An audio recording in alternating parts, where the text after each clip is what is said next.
नाम में सभी दर्शकों का नई सृष्टि के इस कार्यक्रम में हृदय से स्वागत करते हुए अनॉइंटिंग फॉर रिवाइवल की हम लोग इस सीरीज में आगे बढ़ रहे हैं। पिछले भाग में हमने ये देखा कि नए वाचा या न्यू टेस्टामेंट या नई व्यवस्था में जो प्रभु यीशु मसीह के द्वारा सील करके आज मंडली को दी गई है, उस मंडली में पाए जाने वाले जो विश्वासी हैं वो कौन हो सकते हैं, किनको परमेश्वर का वचन कहता है कि वो एक विश्वासी हैं। और इसी की चर्चा हम लोग ने पिछले भाग में वचन के द्वारा देख के जाना और अपने आत्मिक स्टेटस को पहचानने की कोशिश की है कि क्या आज हम मंडली में एक प्रभु यीशु मसीह पर विश्वास करने वाले विश्वासी हैं कि नहीं, और यदि हैं तो परमेश्वर की आत्मा ने हमें इस मंडली में विश्वासी के अभिषेक को भी दिया है। और इसकी चर्चा हम लोग अनॉइंटिंग फॉर बिलीवर्स लाइफ के अंतर्गत कर रहे हैं। और इसमें ये देखा कि परमेश्वर अपनी आत्मा से हर एक विश्वासियों को अपना अभिषेक दिया है। पिछले भाग में जिन पदों को हम लोग ने देखा वो दूसरा कुरिन्थियों उसके पहले अध्याय के 21 और 22 में संत पौलुस के बताए हुए उस अभिषेक की चर्चा हम लोग ने की। फिर यूहन्ना ने जो पत्री लिखी उसके पहले पत्री यानी कि पहला यूहन्ना उसके दूसरे अध्याय के 20 पद और 27 पदों में इस बात को देखा कि मंडली में पाए जाने वाले हर एक विश्वासी के जीवन में पवित्र आत्मा ने अपना अभिषेक दे रखा है। और ये पवित्र आत्मा का अभिषेक पवित्र आत्मा ही देता है, जैसा कि प्रभु यीशु मसीह ने अपने चेलों से यूहन्ना रचित सुसमाचार उसके 14 अध्याय के 16-17 पदों में उस बात की प्रतिज्ञा की थी कि यीशु मसीह अपने क्रूसिफिक्शन और उसके बाद पुनरुत्थान और स्वर्गारोहण और उनका जो राज्य अभिषेक है, उसके बाद हर एक प्रभु यीशु मसीह पर विश्वास करने वालों की आत्मा में परमेश्वर का आत्मा आकर निवास करेगा। और इसी को हम लोग रोमियो की पत्री उसके 8वें अध्याय के 9 पद में भी पढ़ के देखेंगे, जहां इस प्रकार लिखा हुआ है, परंतु जबकि परमेश्वर का आत्मा तुम में बसता है तो तुम शारीरिक दशा में नहीं परंतु आत्मिक दशा में हो। यदि किसी में मसीह का आत्मा नहीं तो वह उसका जन नहीं। इंग्लिश के एम्प्लीफाइड में इस प्रकार लिखा हुआ है, but you are not living the life of the flesh, you are living the life of the Spirit. If the Holy Spirit of God really dwells within you, means He directs and controls you. But if anyone does not possess the Holy Spirit of Christ, he is none of His. He does not belong to Christ, is not truly a child of God. The Spirit of Christ is the Holy Spirit. आज मसीह जो है वो हमारे शरीरों में अपनी आत्मा के द्वारा रहता है। कोलोसियंस 1:27 में लिखा है, Christ the hope of glory lives in us. एक विश्वासी का शरीर पवित्र आत्मा का मंदिर है। तो जब भी कोई मंडली में यीशु मसीह पर विश्वास करके नया जीवन पाता है, बॉर्न अगेन होता है, एक नई आत्मा में वो नई तरीके से रचा जाता है, उसका उद्धार हो जाता है, वो मुक्ति पा लेता है, ही रिसीव्स इटर्नल लाइफ। और इस अनंत जीवन के साथ पवित्र आत्मा उसमें हर समय रहता है। आज के इस डिस्पेंसेशन में कोई बिल्डिंग जो है वो परमेश्वर का भवन नहीं है, ये पुराने व्यवस्था में हुआ करता है। पैट्रियट्स के समय में, अब्राहम वगैरह के समय में परमेश्वर उनके लिए था। मूसा के समय में परमेश्वर जो था उनके साथ था। लेकिन आज जब प्रभु यीशु मसीह ने क्रूस के काम को पूरा कर दिया तो वो कहता है कि पवित्र आत्मा या परमेश्वर हमारे लिए भी है, हमारे साथ भी है, और इससे बड़ी बात है कि वो हम में रहता है। तो आज मंडली में पाए जाने वाले हर एक विश्वासी को इस बात से कॉन्शियस रहना चाहिए, चैतन्य रहना चाहिए, अलर्ट रहना चाहिए। यदि यीशु मसीह पर उसने विश्वास किया है तो परमेश्वर जो सृष्टि करता है पवित्र आत्मा के द्वारा वो उसमें रहता है। और ये तभी संभव है जब हम नए जन्म को पा करके एक नई सृष्टि बन जाते हैं। तो इस सीरीज में हम लोग उस पवित्र आत्मा के दिए गए उस अभिषेक की चर्चा कर रहे हैं जो मंडली में पाए जाने वाले हर एक विश्वासी की आत्मा में उपस्थित है। और यदि एक विश्वासी उस अभिषेक के बारे में नहीं जानता है तो वह विश्वासी उस अभिषेक का जो आत्मा के द्वारा उसकी आत्मा में दिया जा चुका है उसका इस्तेमाल मंडली में और परमेश्वर के राज्य के लिए नहीं कर पाता। और इसीलिए हम लोग इस अभिषेक की चर्चा कर रहे हैं कि आने वाले उस बड़े रिवाइवल में, जो कि अंत के समय का एक रिवाइवल है, पवित्र आत्मा अपनी आत्मा को हर एक प्राणियों पर उंडेलने जा रहा है। और इस बड़े रिवाइवल में मंडली में पाए जाने वाले हर एक विश्वासी को परमेश्वर की महिमा के लिए अपने जीवन को समर्पित करना है। पिछले भाग में हम लोग ने देखा कि विश्वासी के अंदर जो अभिषेक होता है वो इसलिए होता है कि परमेश्वर उसे 3 प्रकार से मंडली में इस्तेमाल करना चाहता है। अभी हम प्रेम के फल की बात नहीं कह रहे हैं, ये तो सर्वोपरि है।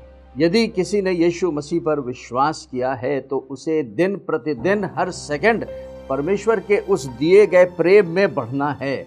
और यही हमारी पवित्रता को प्रकट करता है। पवित्रता ये नहीं है कि हमें कोई विशेष अभिषेक दे देगा परमेश्वर कि हम पवित्र हो जाएंगे। परमेश्वर ने प्रभु यीशु मसीह में हमारी आत्मा को पवित्र बना दिया है। और इस पवित्रता का प्रकटीकरण तब होता है जब वो विश्वासी प्रेम में चलने का प्रयत्न करता है और प्रेम में चलता है। यही आत्मा के अनुसार चलना है। तो आज के हम लोग इस भाग में ये देखेंगे कि कैसे एक विश्वासी जो है वो एक प्रीचर है, उसे प्रभु यीशु मसीह ने क्या आज्ञाएं दी हैं, उस बातों को और उस उद्धार के कामों को जो उसके जीवन में प्रभु यीशु मसीह ने किए हैं, इस बात को बताने की जिम्मेदारी हर एक विश्वासी की है। और इसे हम लोग मरकुस रचित सुसमाचार उसके 16वां अध्याय के 15 पद से आगे पढ़ के देखेंगे, जहां कुछ इस प्रकार लिखा हुआ है। और उसने उनसे कहा, ये प्रभु यीशु मसीह पुनरुत्थान के बाद अपने प्रेरितों और चेलों से इस आज्ञा को दे के कह रहे हैं कि तुम सारे जगत में जाकर और सारी सृष्टि के लोगों को सुसमाचार प्रचार करो। सुसमाचार एक अच्छा समाचार है और वो ये है कि प्रभु यीशु मसीह की मृत्यु के द्वारा मनुष्य जीवन को पाता है। ये अद्भुत, ये सामर्थी और ये सबसे बड़ा चमत्कार जो मनुष्य के जीवन में हो सकता है, उस बात का सुसमाचार प्रचार करने के लिए प्रभु यीशु मसीह की ये राज्य आज्ञा है कि सारे जगत में और सारे लोगों को ये सुसमाचार सुनाया जाए।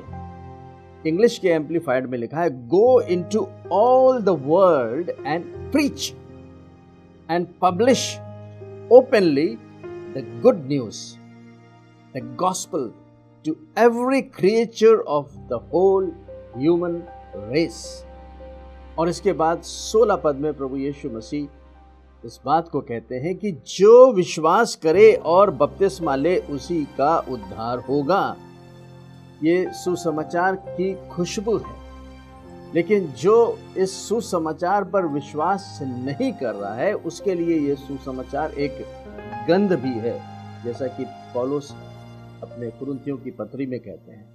तो जो विश्वास करे और बपतिस्मा ले उसी का उद्धार होगा, परंतु जो विश्वास ना करेगा वो दोषी ठहराया जाएगा। There is no condemnation for those who are in Christ।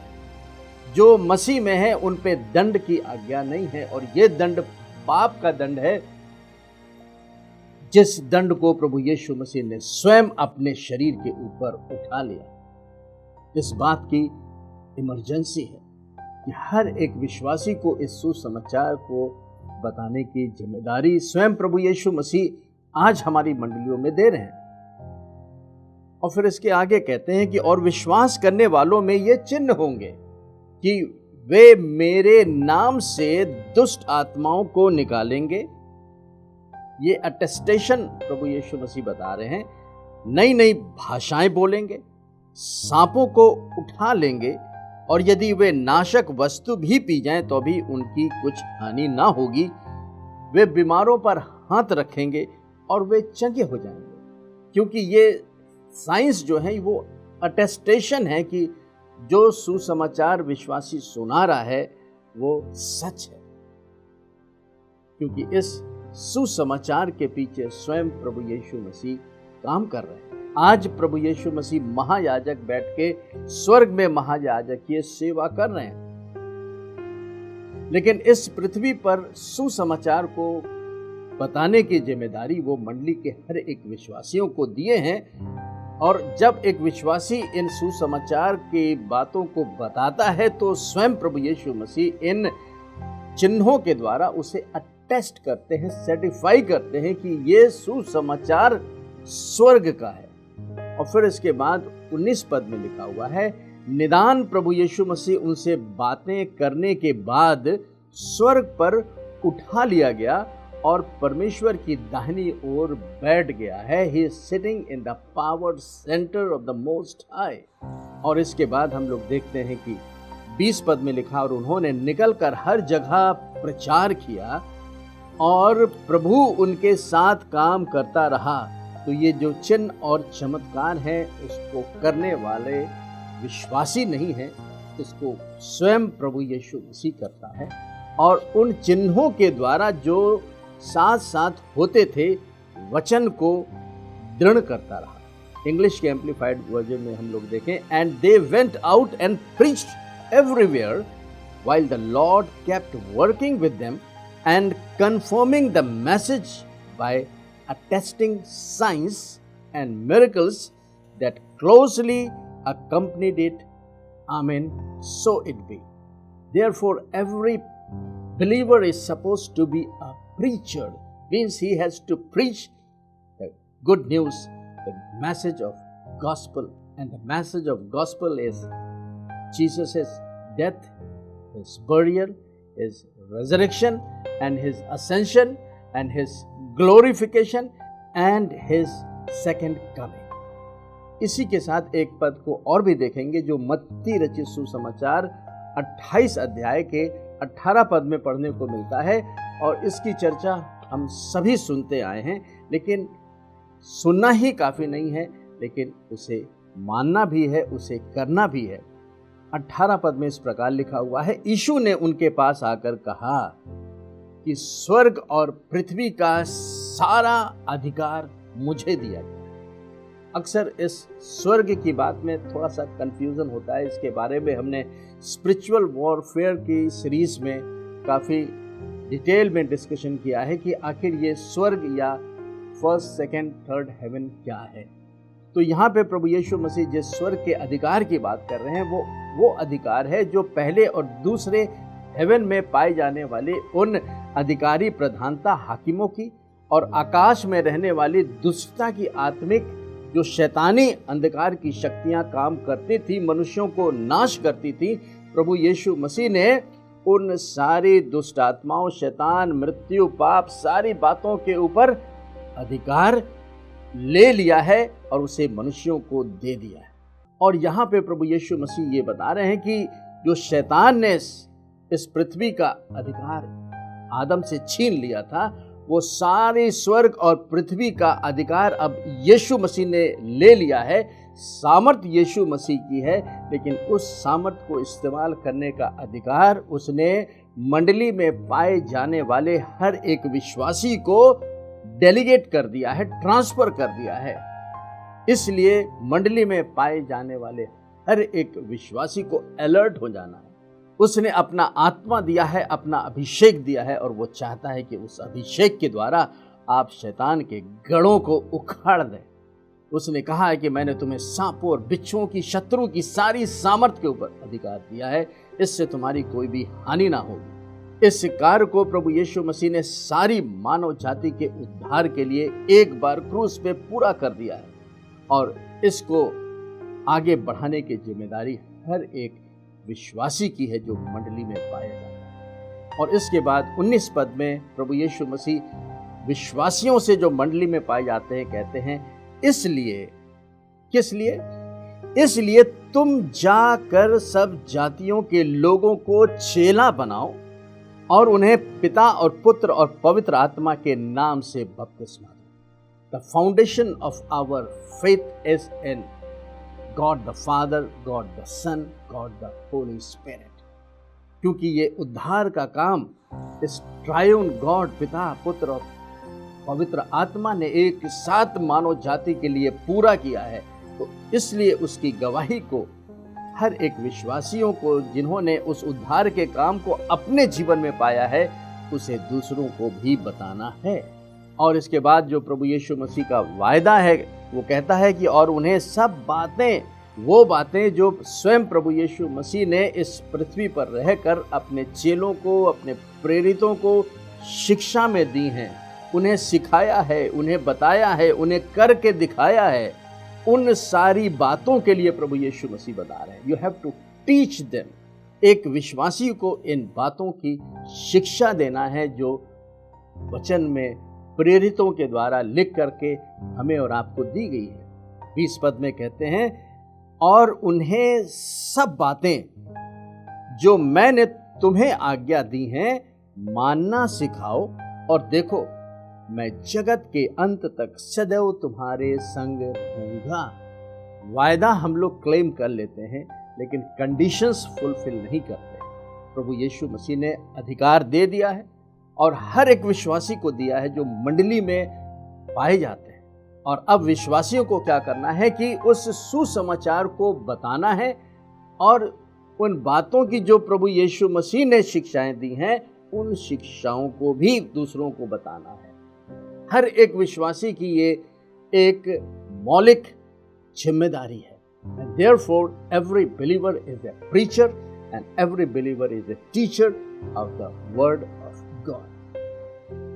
अगर आपको नहीं मालूम है कि प्रभु यीशु मसीह ने क्या शिक्षा दी है, मत्ती, मरकुस, लूका, यूहन्ना प्रेरितों के काम पढ़ें। ओरल रॉबर्ट साहब कहते हैं कि वो महीने में 3 बार घुटनों पे बैठ करके इन 5 सुसमाचार और प्रेरितों की पुस्तक को पढ़ते थे। महीने में 3 बार हर एक विश्वासी को परमेश्वर के वचन से अपनी आत्मा को भर लेना है और फिर प्रभु यीशु मसीह के उस प्रॉमिस का आनंद लेना है जो कहता है कि मैं जगत के अंत तक सदैव तुम्हारे संग रहूंगा। और ऐसा ही नहीं है कि जब ये संसार खत्म हो जाएगा तो वो छोड़ देगा। पवित्र आत्मा जो हमें दिया गया है वो इटर्निटी के लिए दिया गया है, अनंत काल के लिए। मसीह जो महिमा की आशा है वो हमें रहता है। May God bless you. प्रभु यीशु मसीह के नाम से परमेश्वर पिता हम ये विनती और प्रार्थना करते हैं, हर एक मंडलियों में पाए जाने वाले विश्वासी तेरी आत्मा के उस अभिषेक को इस्तेमाल करके तेरे सुसमाचार को दूसरों को बता सकें, जिससे कि कोई भी नाश ना हो परंतु वो अनंत जीवन को पाएं। प्रभु यीशु मसीह के नाम से उन तमाम विरोधी शक्तियों को, हर एक अधिकारी, प्रधानता और हाकिमों की सामर्थ को, अंधकार की शक्तियों को जो मंडली के विरोध में काम करती है, यीशु मसीह के नाम से उसे पैरालाइज करते हैं और पवित्र आत्मा के उस अभिषेक को हर एक मंडलियों में बोलते हैं कि हर एक विश्वासी तेरी आत्मा से भर के सामर्थ को पा करके तेरे सुसमाचार के गवाह ठहरे। इस प्रार्थना को आपके पुत्र, अपने उद्धारकर्ता यीशु मसीह के नाम से मांगते हैं, आमीन। प्रभु आपको बहुत आयत की आशीष दे। आप नई सृष्टि के YouTube चैनल को सब्सक्राइब कर सकते हैं और बहुत सी नई वाचा में पाई जाने वाली उन शिक्षाओं को, विशेष करके लिए पवित्र आत्मा से संबंधित जो शिक्षाएं हैं, उसको आप वचन के आधार पे जान सकते हैं, सीख सकते हैं।